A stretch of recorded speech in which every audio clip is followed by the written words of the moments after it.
Hello everyone, welcome to the Hindu series. Okay, the PM Care Fund is today's news and it is a step toward compassion and action.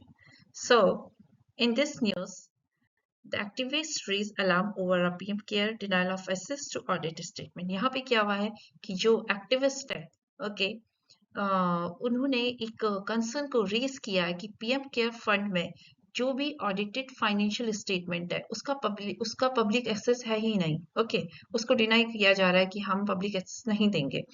और यहाँ पे जो last 3 financial years हैं 2023 से 2026 तक, अभी तक जो भी 3 साल हुए हैं इससे पहले, उनका अभी जो भी ऑडिटेड फाइनेंशियल स्टेटमेंट है उसको अभी पब्लिक नहीं किया गया है और ना ही उसका एक्सेस दिया जा रहा है। ओके, तो ये जो एक्टिविस्ट हैं वो रेज कर रहे हैं कि ये ट्रांसपेरेंसी एंड अकाउंटेबिलिटी को एक तरफ से कॉम्प्रोमाइज किया जा रहा है यहाँ पे। Okay, so what is PM care fund? पहले तो हम ये जानने की कोशिश करते हैं कि पीएम केयर फंड है क्या।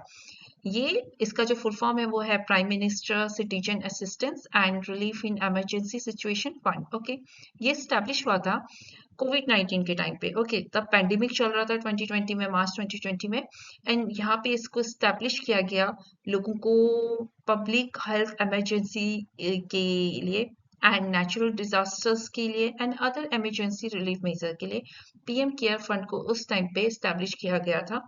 ओके, ताकि ये पर्पस सॉल्व हो पाए। फिर क्या हुआ, जिसके की फीचर्स हैं पीएम केयर फंड के, ये है कि the registered as a public charitable trust under the registration act 1908। जो रजिस्ट्रेशन एक्ट है उसमें ये as a public charitable trust के उससे रजिस्टर्ड हुआ है। एंड इसमें जो चेयरपर्सन है वो हमारे प्राइम मिनिस्टर है। ओके, एंड जो इनकी ट्रस्टीज हैं, एक्स ऑफिशियल ट्रस्टीज हैं, वो मिनिस्ट्री ऑफ डिफेंस है, मिनिस्ट्री ऑफ होम अफेयर है, मिनिस्ट्री ऑफ फाइनेंस है। एंड यहाँ पे जो एंटायरली फंडेड होता है ना, जो पीएम केयर फंड होता है, ठीक है, वो फंडेड होता है थ्रू वॉलेंट्री कंट्रीब्यूशन। मतलब this is very important point from prelim point of view. Okay, कि यहाँ पे जो एंटायर जितना भी आप फंड करोगे ना वो वॉलेंट्री होगा। ठीक है, उसमें मतलब कोई जोर जबरदस्ती नहीं है, कोई ऐसा नहीं है कि आपका ये कट जाएगा, आपका टैक्स का वो हो जाएगा। नहीं, आपको अपनी मर्जी से यहाँ पे कंट्रीब्यूट कर सकते हो। बट यहाँ पे जो जब भी हमारा बजट निकलता है हर साल, ओके, पीएम केयर फंड को उसका सपोर्ट नहीं मिलता। कोई बजटरी सपोर्ट नहीं है गवर्नमेंट की तरफ से। ठीक है, कोई भी बजटरी सपोर्ट इसको रिसीव नहीं होता है। ओके, ये उसकी एम्बिट से बाहर है। ओके, तो फाइनेंशियल ईयर जो भी 2022 और 2023 का जो फाइनेंशियल ईयर था, उसमें पीएम केयर फंड की जो फाइनेंशियल स्टेटमेंट की जो ऑडिटेड रिपोर्ट थी, उसका जब इंफॉर्मेशन रिलीज हुई तो उसका ये डेटा था। ओके, जहाँ पे opening balance, voluntary contribution, total receipt, total payment and closing balance का ये पूरा डेटा इन्होंने रिलीज किया था। अब फिर कंट्रोवर्सी क्या है? ओके, कंट्रोवर्सी ये है कि आफ्टर फाइनेंशियल ईयर 2022 टू 2023, इसके बाद फाइनेंशियल जो ऑडिटेड स्टेटमेंट है, ऑडिटेड फाइनेंशियल स्टेटमेंट है, वो रिलीज ही नहीं हुई पब्लिक में, जिसकी वजह से ट्रांसपेरेंसी लो पब्लिक में या पब्लिक का जो कॉन्फिडेंस है वो रिड्यूस हो गया। Okay, and you know what, this is very important. Transparency and accountability is key feature of good governance. Okay, और यही चीज यहाँ पे कॉम्प्रोमाइज हुई है। Since government employ also contributed, यहाँ पे देखो गवर्नमेंट एम्प्लॉय है वो भी यहाँ पे कंट्रीब्यूट कर रहे हैं। ओके, तो यहाँ पे उम्मीद की जाती है कि बहुत ज्यादा अच्छी वाली अकाउंटेबिलिटी हो पीएम केयर फंड में, ताकि जो भी यहाँ पे कंट्रीब्यूट कर रहा है, चाहे वो गवर्नमेंट कर रहा है, चाहे वो कोई भी प्राइवेट पर्सन कर रहा है, चाहे वो कोई कंपनी कर रही है, ओके, तो उस चीज में एक अकाउंटेबिलिटी होनी चाहिए कि भाई, हाँ, ताकि पब्लिक का ना कॉन्फिडेंस बढ़ जाता है। जब भी हम किसी भी चीज में डोनेट करते हैं, हम भी जब हम डोनेट करते हैं तो हम जानने की कोशिश करते हैं क्या ये डोनेशन सच में सही यूज हो रहा है, इस डोनेशन का नहीं हो रहा है। ठीक है, तो इससे हम क्या होता है कि हम ज्यादा से ज्यादा डोनेट कर पाए, पब्लिक का कॉन्फिडेंस उस इंस्टीट्यूट, उस चैरिटेबल इंस्टीट्यूट की तरफ और बढ़ जाता है जब वो फुल अकाउंटेबिलिटी एंड ट्रांसपेरेंसी रखती है।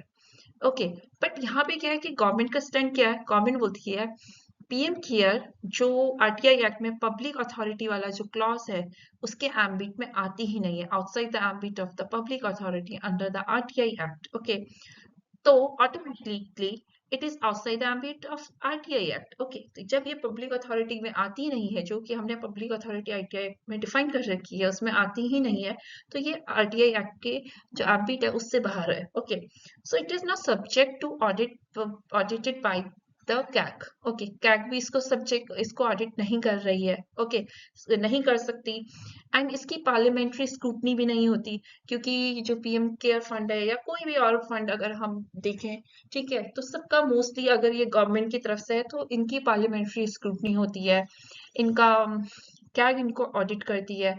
ओके, आरटीआई से जाके हम इंफॉर्मेशन देख सकते हैं, लेकिन ये सारी चीजें पीएम केयर फंड में नहीं है। ये जो स्कोप है, ताकि ताकि हम इनका फाइनेंशियल स्टेटमेंट जान पाए या ट्रांसपेरेंसी जितनी हो सके उतनी हो, उस चीज के स्कोप से ये पूरा बाहर है।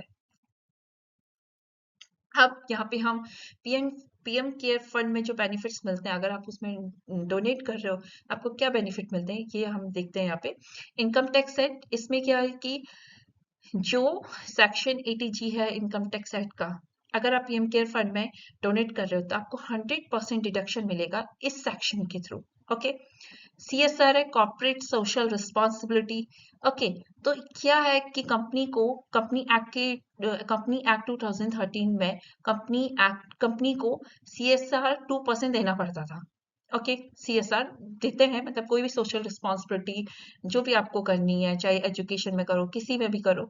ओके, तो आपको अपना डोनेशन करना होता है, देना पड़ता है, एक्सपेंडिचर दिखाना होता है, उस एक्सपेंडिचर का भी ऑडिट होता है, उसकी फुल ट्रांसपेरेंसी रखी जाती है।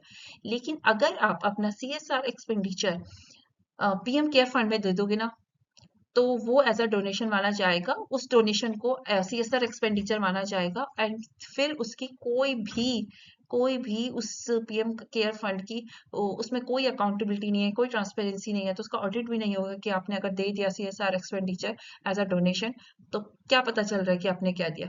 तो ये चीज सही है गलत है, कि आप अपने आप से सोचिए कि क्या ये चीज सही है। क्या कंपनी अगर ऐसा करती है कि अपना जो सीएसआर एक्सपेंडिचर है वो डोनेशन में डाल देती है पीएम केयर फंड के, ठीक है, और इस वजह से उनका सीएसआर का एक्सपेंडिचर का ऑडिट भी नहीं होगा, ट्रांसपेरेंसी भी नहीं दिखेगी, ठीक है, तो विच इज गुड और not, I don't know, means I know, but आप लोगों का क्या पॉइंट ऑफ व्यू है, ठीक है, ये आप लोगों को अपना कमेंट में अपना बताइए।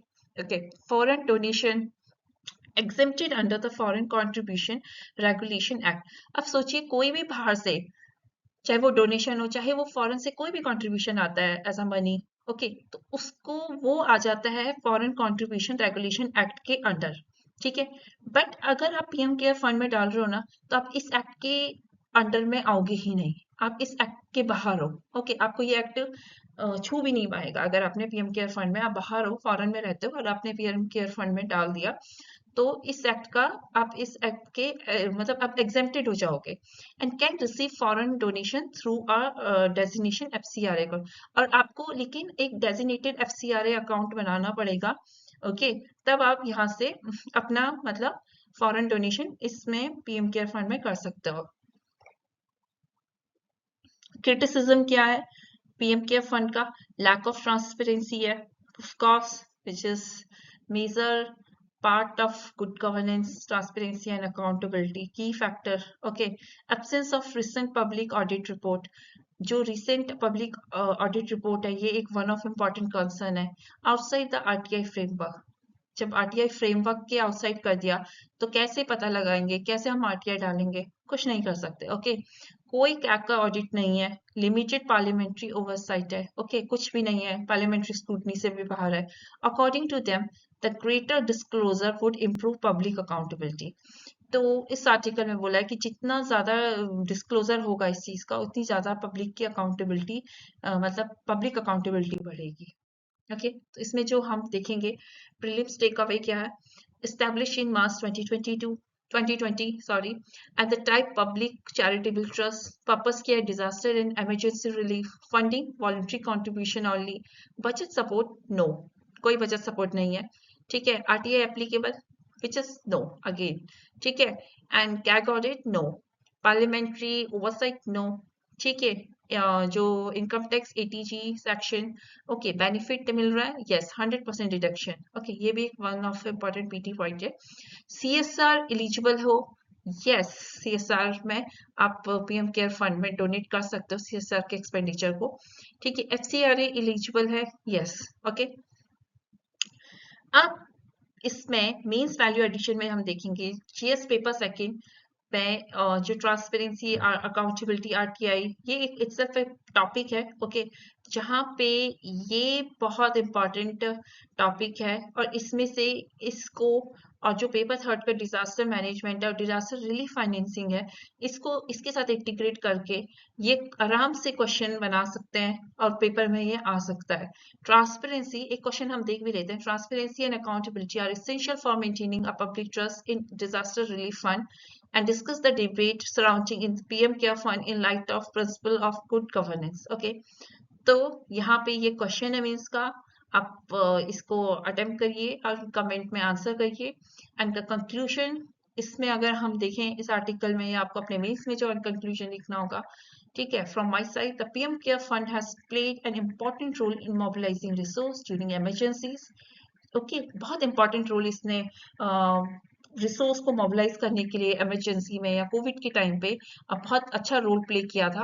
But at the same time ना, पब्लिक का कॉन्फिडेंस किसी भी चैरिटेबल इंस्टीट्यूट में और बढ़ जाता है जब उसका टाइमली उसका फाइनेंशियल ऑडिटेड स्टेटमेंट का डिस्क्लोज हो, ओके, तो which is very important for the good governance, and transparency and accountability is a key factor of the good governance, okay. So balance between operational efficiency and accountability remain an important aspect of democratic governance, okay. So that's it, okay, that's for today. And if you like this video and find it useful, then please like and subscribe and follow for more.